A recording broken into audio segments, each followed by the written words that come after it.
Thank you for joining us for All Things Real Estate. Now, here are your hosts, Brad Avergon and Gary Kelly. Hi, I'm Gary Kelly, and welcome to All Things Real Estate on WCRN, WMCT, Westboro Television, and the internet. I'm joined by Brad Avergon. Hey, Gary, how are you? I'm good. Tell me about yourself, Brad. Who do you work for? I am a senior loan officer with Fairway Independent Mortgage, Gary. And I'm with Lamakia. So one of the things I always find interesting, Brad, is when people come to me and say, you know, I'm looking to buy a house. My first question, hey, that's exciting. High five. Let's get into it. But one of the first questions that often comes up is, so how do you intend to fund this? And if the person doesn't say, well, I'm sitting on a pile of cash, which is rare, but it does happen. It does happen. The question becomes, so how are you going to fund it? And we send them quickly to someone like yourself. And the thing that strikes me is that there are experts in real estate that come to bear on any transaction. Generally speaking, it's just not the client and the realtor.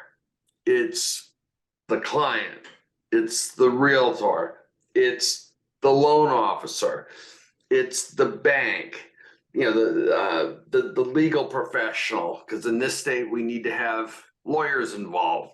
Right. And then there's a myriad of other people, home inspectors. Oh, we want an estimate on the carpet. The house has high radon. How are you going to deal with that? But my sense is that at this stage, there are three primary. It's the real estate agent, it's the loan officer, and it's the legal professional. What are your thoughts? No, I would agree with you. I think that that's probably one of the from the consumer standpoint, it's the one they don't do the most research on, and the one that they kind of they say, well, we'll just kind of put people together. I'll go get my pre-approval over here, and I'll walk into an open house and I'll deal with that realtor over here. And then I guess I have to get an attorney. I'll find somebody I know who's related to a friend or whatever, and I'll bring that person in. And I really think that that's quite a mistake. Especially in the climate that we find ourselves in. I think it's really important not only to build a team of experts, but to find a team that knows how to work on a team. And what I mean by that is there's a lot of practitioners that can do what I call make a decision in a vacuum. There's a realtor that can go out and show you properties and help you make offers. And there's a mortgage guy out there that can give you a pre-approval. And there's an attorney out there that can do a P&S. But when they're not communicating with each other, the client's the one that suffers, and it can be dangerous because there's a lot of potential pitfalls, some which can be costly, that the client can fall into. Yeah, I think you're absolutely right. It's not that it has to be the same people every time. You work with other realtors. I work with other loan officers.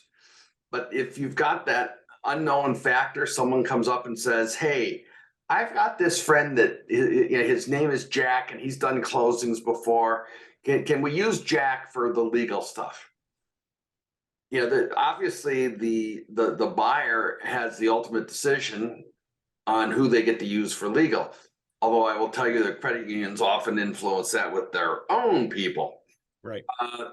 The point being is that I don't really have a preference if they're using someone that's what they do.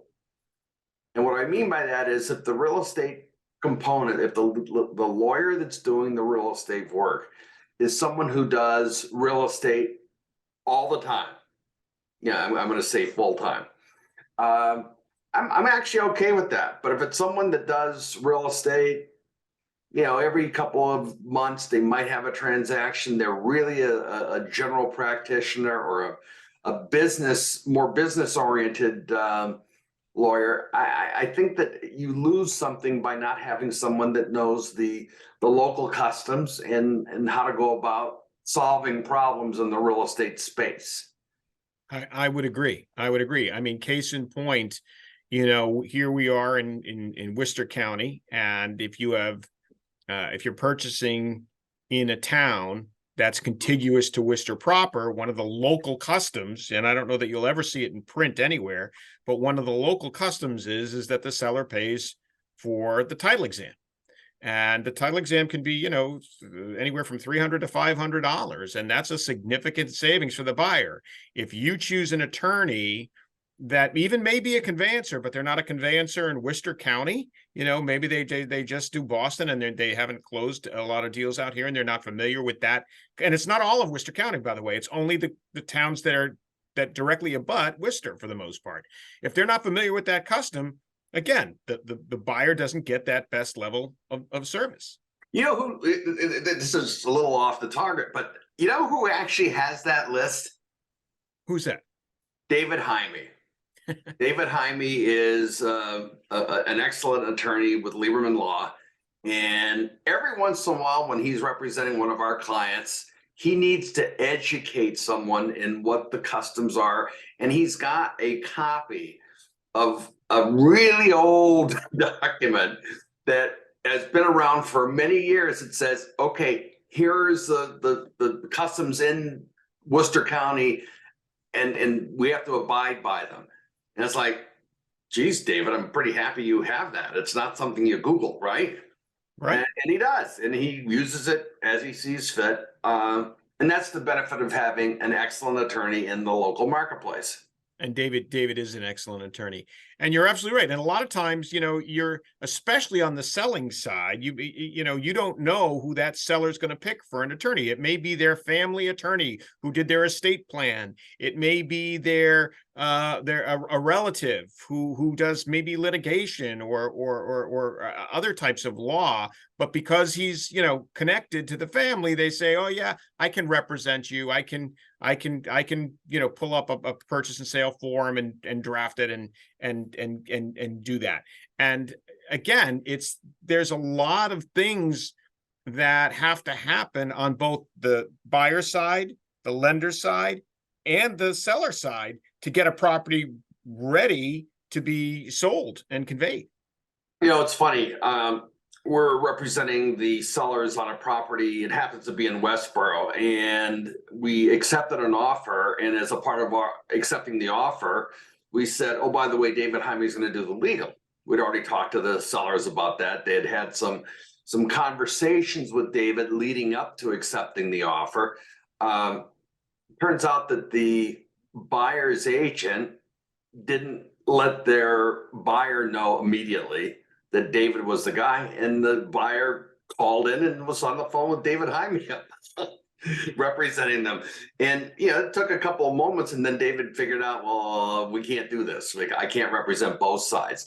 But I think it speaks to David and how excellent he is, and it also speaks to how, you know, an experienced agent will make sure that the legal is spoken to early on in the transaction.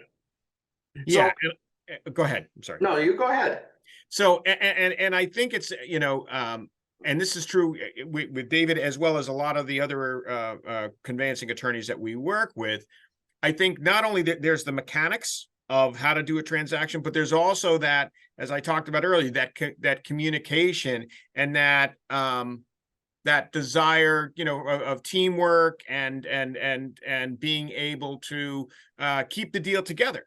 Especially in this environment, you know, you have, if you have one side of the transaction that's argumentative and the other side of the transaction is, you know, more flexible, so to speak. They want to keep the deal together. It's hard. You need to have everybody on that same page as far as, you know, working together. Let's get this done. We want a win-win situation. We know our jobs. We know the mechanics, but we also want to create a stressful and stress-free environment for the client, like, so that it comes together. Because, you know, you've seen it many times. I've seen it many times where people will just stick in the ground going, well, we're not doing that. We're not crossing that line. And that can sometimes break a deal. And so you need that voice of reason.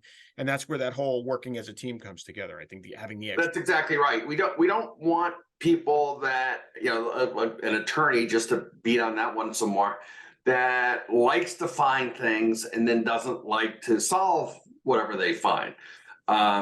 We've got attorneys that like to discover things. Oh, there's a title issue.